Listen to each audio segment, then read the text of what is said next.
The Russian military is beginning to refocus its assault on eastern Ukraine, and Russia's President Vladimir Putin has named an overall military commander for the war, one with a resume notable for killing civilians and wreaking wholesale destruction in Syria.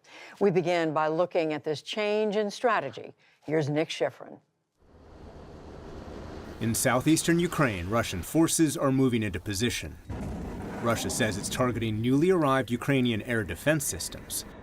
And in Mariupol, where the mayor said today 10,000 civilians have been killed, Russia's deploying recently recruited conscripts. What can I say? They called me up to go to war. I got a call from my school to come to the recruiting station.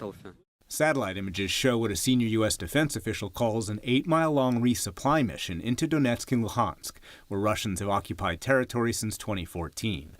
That convoy is moving through Verlikhy Borluk toward Izium and further south to reinforce Russians fighting in the Donbass and try and connect with territory they occupy as far west as Kherson. This next week will be just as tense. Russian troops will move to even larger operations in the east of our state. They can use even more missiles against us, but we are preparing for their actions. Those actions in the east will be led by General Alexander Dvornikov, the first commander named to oversee the war in Ukraine. He led Russia's campaign of scorched earth in Syria, using starvation and indiscriminate targeting of residential neighborhoods to destroy Syrians' ability to resist.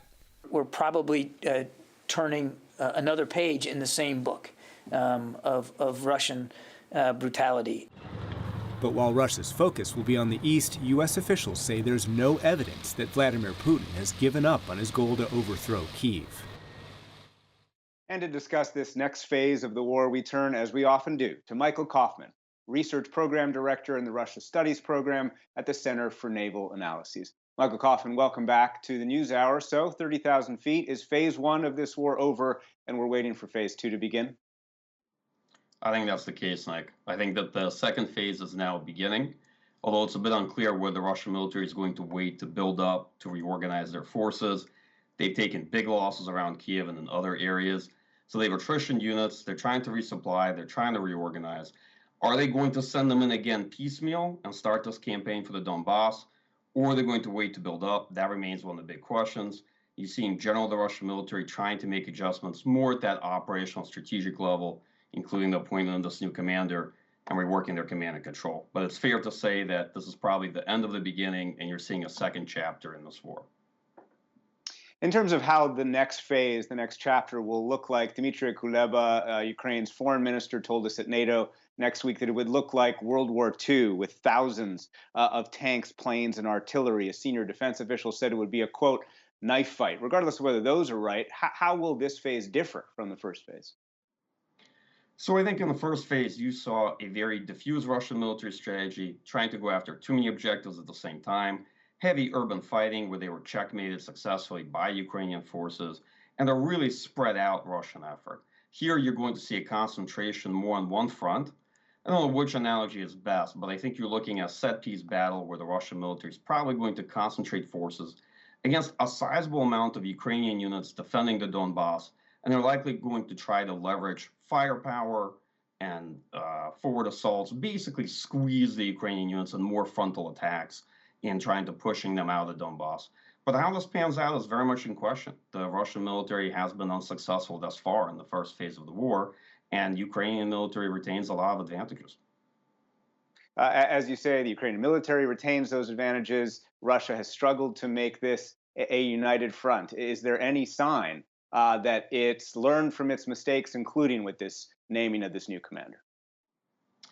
Well, absolutely. We see a reorganization of the Russian effort. We see a concentration on one front. And the main Russian problem at this stage is manpower. They have a lot of equipment. They don't necessarily have the forces. They've taken substantial losses. And they don't have big manpower reserves because they're not conducting a national mobilization. On the other side, the Ukrainian military has all the advantages of manpower, of reserves, and strong levels of morale. Where they lack maybe is more in equipment and in ammunition. So these are maybe the big asymmetries of the two forces. And the battle for Donbass may not be a fast fight. It may be a longer war of attrition with heavy use of artillery and firepower. The U.S. has, of course, continued to send anti-tank weapons, including javelins, and has facilitated sending tanks into Ukraine. Ukraine says it needs more and it needs faster. Needs more faster. Are Ukraine's partners sending enough weapons in quickly enough to make a difference in this next phase? So it looks like European countries have started to shift the kind of equipment they're likely to send to Ukraine.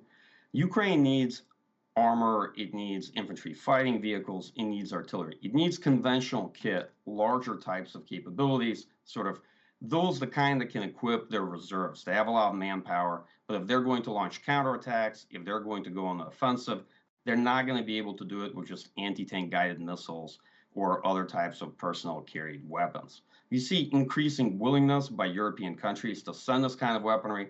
It's unclear if the volumes or flow is going to be sufficient or if it's necessarily going to make a difference in this current part of the war.